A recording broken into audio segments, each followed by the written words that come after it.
अस्सलाम वालेकुम friends, welcome to Infotech solutions. Infotech की एक और वीडियो के साथ हाज़िर हैं। तो आज की इस वीडियो में हम कंपेयर करेंगे हीटर का मुवाज़ना करेंगे। ये एक रवायती हीटर है जो नॉर्मल गैस हीटर है, और ये एक जापानी हीटर है।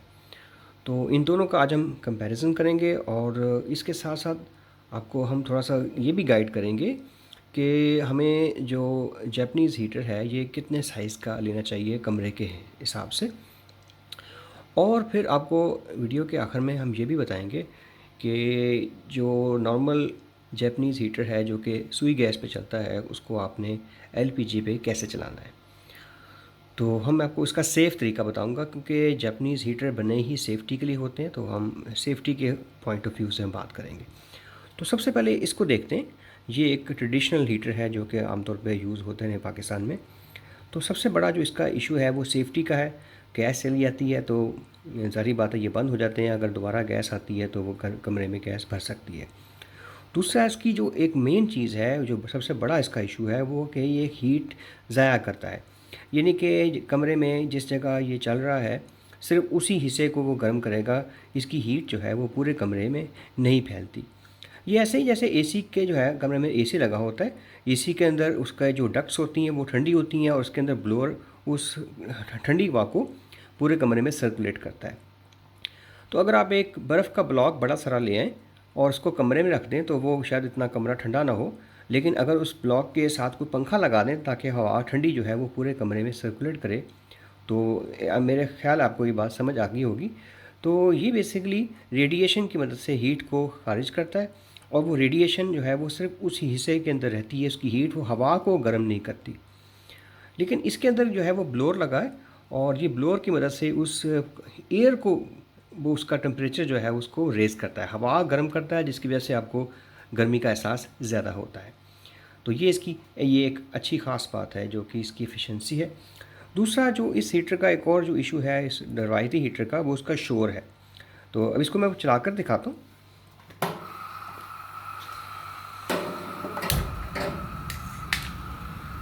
तो अभी ये गर्म हो रहा है, थोड़ी देर बाद इसका जो है वो शोर काफ़ी ज़्यादा हो जाएगा। इतना शोर है कि मतलब कमरे में एक बड़ी नाखुशगवार सा एक तजर्बा होता है इसके अंदर। तो इसका शोर जो है वो काफ़ी ज़्यादा होता है। तो इसके अंदर वो शोर का जो है वो कॉन्सेप्ट नहीं है। मैं इसको बंद कर देता हूँ। जो इसके अंदर ब्लोअर लगा है वो बहुत अच्छी क्वालिटी का है। उसके अंदर वो जो फिन्स हैं वो लोहे की हैं। इवन के जो पाकिस्तान में एसी वगैरह आते हैं उसका जो ब्लोअर होता है वो प्लास्टिक का होता है, तो उसका शोर काफ़ी होता है। लेकिन अगर इसके अंदर हम देखें, इसमें जो ब्लोअर लगा है वो एक स्टील का है, उसकी जो है वो फिन्स लोहे की हैं। तो इसकी क्वालिटी बहुत अच्छी है, और इसकी वजह से वो शोर नहीं करता। देखिए, इन हीटर के बारे में आपको जो एक अहम बात बतानी है वो ये कि ये सेकंड हैंड पाकिस्तान में आते हैं, और टेक्निकली ये अपनी लाइफ पूरी कर चुके होते हैं, क्योंकि जापान में ये सेफ्टी है, उनके रेगुलेशन है कि हीटर का जो लाइफ है वो 10 से 12 साल होती है। तो उसके बाद वो उसको डिस्पोज ऑफ कर देते हैं, और पाकिस्तान में उसको किलो के हिसाब से ये ख़रीद के ले आते हैं और यहाँ वो बेचते हैं।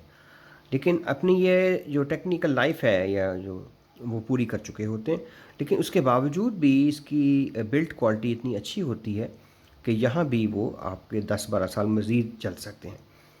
तो नया जो है वो बहुत ही महंगा है पाकिस्तान में। एक तो ये आते नहीं है नए, और इसकी नए की जो कीमत है वो 50,000 से लेकर 1 लाख रुपए तक जो है वो होती है। तो लेकिन सेकंड हैंड अगर आप लेते हैं तो इसमें ये बात याद रखें कि ये सेकंड हैंड है। आपकी किस्मत है कि ये चल गया तो कई कई साल चलेगा, और ना चले तो 1 महीने बाद भी ये ख़राब हो सकते हैं।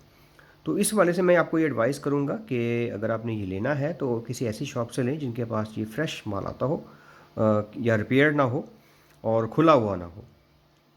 तो दूसरी बात ये है कि आपने इसका ईयर देखना है कि ये इसके पीछे वो आपको मिल जाएगी, इसकी डेट जो है वो कहाँ किस सन का ये बना हुआ है। तो बहुत पुराना ना हो, 20-20 साल पुराना अगर आप ले रहे हैं वो सस्ता तो मिल जाएगा, लेकिन उसकी श्योरिटी नहीं है कि वो चलेगा। बाहर श्योरिटी नए की भी नहीं है कि अगर वो 5 साल पुराना है हो सकता वो भी ना चले, लेकिन फिर भी एक तसल्ली होती है। तो एक और चीज़ जो हमारे जहन में जो आती है कि वो पाकिस्तान में इतना अरसा है ये चीज़ें चल रही है, तो ये टेक्नोलॉजी पाकिस्तान में हम क्यों नहीं बना सके? इतना अरसा हम ये सादा हीटर यूज़ कर रहे हैं, हालांकि यहाँ सर्दी भी पड़ती है, लेकिन उसके बावजूद भी इस जैसी चीज़ हम वहाँ से इंपोर्ट तो कर लेते हैं, उसका यूज़ में सेकंड हैंड ले तो आते हैं, लेकिन पाकिस्तान में ऐसी अभी तक कोई चीज़ बनाई नहीं जा सकी कि इस मयार का और इस सेफ्टी का, इस क्वालिटी का कि हीटर हम खुद से बना सकें। अब आगे चलते हैं वीडियो के अंदर कि हमें कितने साइज़ का हीटर जो है वो अपने ख़रीदना चाहिए। तो जैसे कि आप जानते हैं कि मुख्तलिफ़ साइज़ के हीटर अवेलेबल हैं, और इसका जो हम साइज़ को या कैपेसिटी को मेज़र करते हैं वो किलोवाट के अंदर लिखा होता है।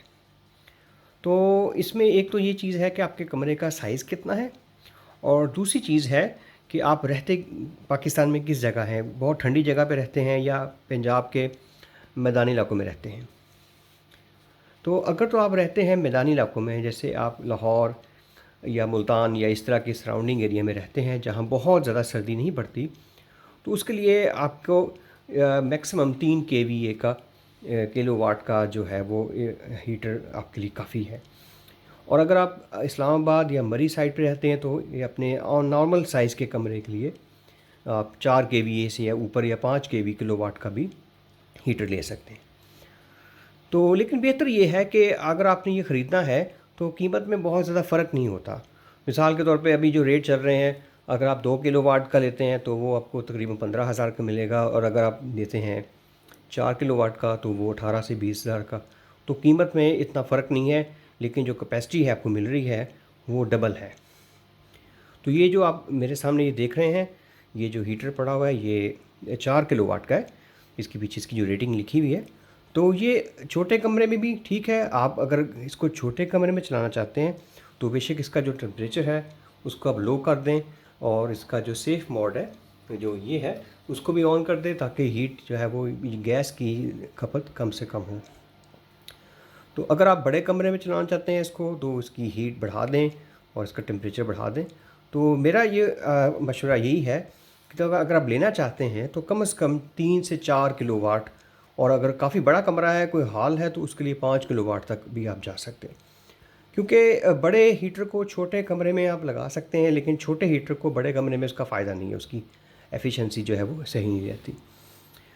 तो लास्ट पार्ट है वीडियो का, मैं आज आपको दिखाऊंगा कि एलपीजी के ऊपर आप जो नॉर्मल हीटर है, जो आपका सुई गैस पे अगर आप चलाते हैं, लेकिन आपको पता है आजकल गैस का बड़ा इशू आ रहा है, तो अगर हम चाहते हैं कि एलपीजी के ऊपर भी इसको चला सकें, तो एक तो तरीका है कि इसके अंदर जो नोज़ल है आप उसको चेंज कर सकते हैं। वो आपने वीडियोस काफ़ी सारी देखी होंगी, यूट्यूब पे आपको वीडियो मिल जाएगी। लेकिन अगर आप चाहते हैं कि हम इसको ना खोलें, हम चाहते हैं कि हमारा हीटर सुई गैस पे भी चल सके और कभी और एलपीजी भी चलाना चाहें तो उस पर चला सकें, तो उसके तरीका ये है कि आपको नंबर एक तो एक सिलेंडर चाहिए अच्छी क्वालिटी का। मैं इसमें आपको रिकमेंड करूँगा, ये आप देख सकते हैं, ये सिलेंडर है और इसका इसका अपना वज़न ही तकरीबन आप कह सकते हैं 5 किलो का अपना वज़न है खाली का। तो ये 4 किलो इसकी कैपेसिटी है। तो नंबर एक तो आपने जो लेना है सिलेंडर वो अच्छी क्वालिटी का हो, भारी चादर का।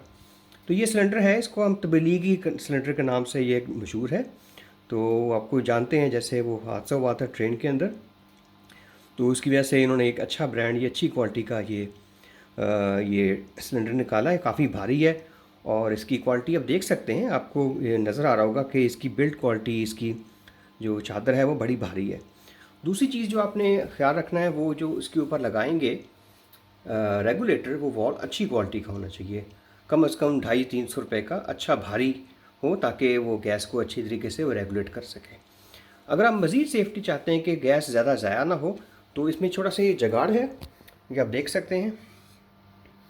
हमने किया ये है कि एक नोज़ल बनाकर, ये एक जो है जो चूल्हा होता है उसका हमने बना के जो रेगुलेटर है वो लिया है, और उसके बाद आगे हमने यहाँ इसके अंदर एक नोज़ल लगी हुई है एलपीजी वाली। तो ये गैस की जो प्रेशर है उसको मज़ीद कम कर देता है। इस सिलेंडर में गैस बहुत हाई प्रेशर होती है, तो रेगुलेटर एक स्टेज है, वो गैस के प्रेशर को एक हद तक कम करेगा। उसके बाद मज़ीद अगर हम चाहते हैं कि इसमें सेफ्टी आ जाए, तो यहाँ हम उसको मज़ीद एक लगाकर नोज़ल, उससे इसकी हम कम कर सकते हैं प्रेशर को। और अगर आप मज़ीद प्रेशर को कम करना चाहते हैं तो ये हमारे पास नॉब है, ये इसको मज़ीद रेगुलेट कर सकती है। ये मैं आपको जो तरीका बता रहा हूँ, ये आपको तरीका कहीं नहीं मिलेगा, किसी और वीडियो में आपको शायद इसका जिक्र ना मिले। दूसरी चीज़ आपको बताना चाह रहा हूँ वो ये है कि आपने जब चलाना है इसको, आपने इसकी कंजम्पशन को देखना है कि पीछे जो है वो शोला तो नज़र नहीं आ रहा। अगर आपको शोला नज़र आ रहा है कोई ऐसे लाइक आग जल रही है ज़्यादा, तो आपने इसकी नाप को हल्का कर देना है। चलें इसको ट्राई करते हैं। तो सबसे पहले आपने इसका जो रेगुलेटर है इसको बिल्कुल थोड़ा सा खोलना है, ज़्यादा नहीं, बिल्कुल लाइट सा, यानी कि जिस तरह हल्का सा खुले जिसका मेरी स्टार्टिंग पॉइंट पे। तो अब इसको मैं लाइट इसकी ऑफ़ कर रहा हूँ ताकि आप इसका आप देख सकें कि इसका शोला कैसा है। चलें अब इसको हम स्टार्ट करते हैं इस हीटर को। आप जानते हैं यहाँ इसका पावर का बटन है, एक दफ़ा इसको प्रेस करेंगे तो इसमें आप देखेंगे थोड़ी सी आग नज़र आ रही है, लेकिन जो ही वो स्टार्ट हो जाएगा तो आग जो है उसमें गायब हो जाएगी। और आप यहाँ इसके शोले का कलर देख रहे हैं, तो ये शोले का जो कलर है ये नीला होना चाहिए। अगर आपको आग बहुत ज़्यादा नज़र आ रही है, ऐसा लग रहा है कि आग अंदर जल रही है, और वो आग इवन के ऐसा भी हो सकता है कि वो हीटर से बाहर आ रही हो, जो कि ख़तरनाक हो सकता है। तो मैं इसका ये जाली भी उतार देता हूँ ताकि आपको ज़्यादा अच्छे से नजर आए। तो अब यहाँ देख सकते हैं इसके शोले का कलर तकरीबन ब्लू सा है। अगर मैं यहाँ इसकी नाप को तेज़ करता हूँ तो वो शोला जो है वो ज़्यादा भड़क जाएगा। तो ये अब छोटी सी एक निशानी है सेफ्टी के लिए कि इसका जो शोले का रंग है वो आपको इंडिकेट करेगा कि इसके अंदर कंजम्पशन हीट की कैसी हो रही है आग की। तो ये जो है सेफ्टी के पॉइंट ऑफ व्यू से बेहतर तरीका है। तो आप स्टेजेस देख सकते हैं, एक स्टेज है जो कि हम यहाँ से कंट्रोल कर रहे हैं, दूसरी स्टेज इसके अंदर रेगुलेटर लगा हुआ है, तीसरी स्टेज इसके अंदर हमने ये चूल्हे वाला एक नाब लगाई हुई है, वॉल्व है, और चौथी स्टेज इसके अंदर जो कि इसके अंदर हमने लगाया हुआ है एलपीजी की नोज़ल, जो कि मज़ीद प्रेशर को कम कर देती है। प्रेशर ज़्यादा होने से ये होता है कि एक तो वो नुकसान का डर है, आपकी हीटर जल सकता है, हीट उसकी बढ़ सकती है। अगर उसकी आग बढ़ जाए तो उसके अंदर जो इलेक्ट्रॉनिक कंपोनेंट्स हैं उसको भी वो डैमेज कर सकता है। तो और इसके अलावा आपकी ज़ाहिर बात है गैस भी ज़ाया होती है। जैसा कि जानते हैं गैस का जो आइडियल कलर होता है वो जब अपने जब चूल्हा चलाते हैं किचन में उसका ब्लू कलर होता है।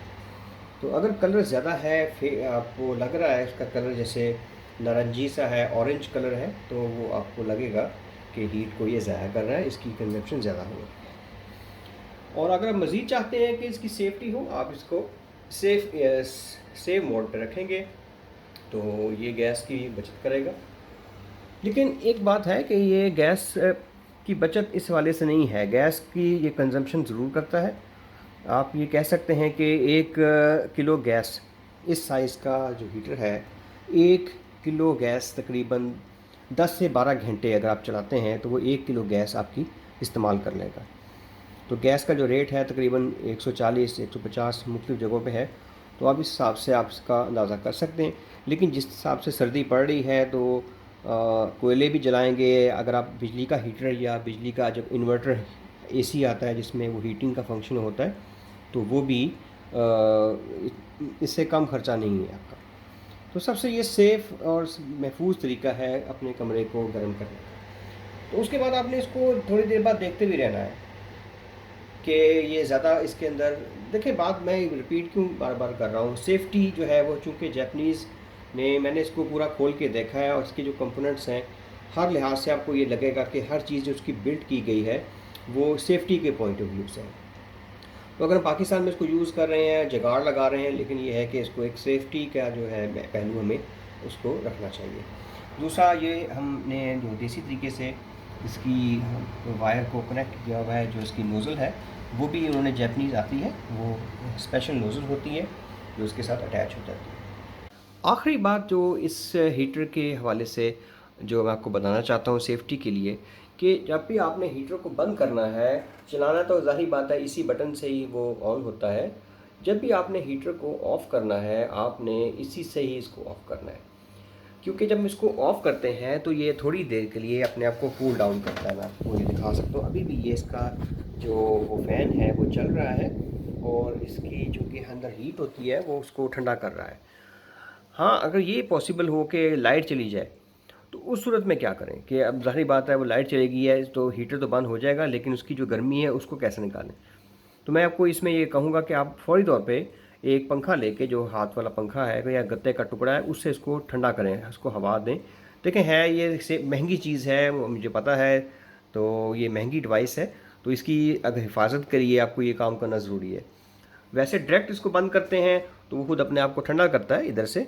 पीछे से बटन ऑफ़ नहीं करना आपने, बिजली का जो उसका मेन स्विच है उसको आपने ऑफ़ नहीं करना, आपने यहीं से इसको हमेशा ऑन करना है, यहीं से इसको ऑफ़ करना है।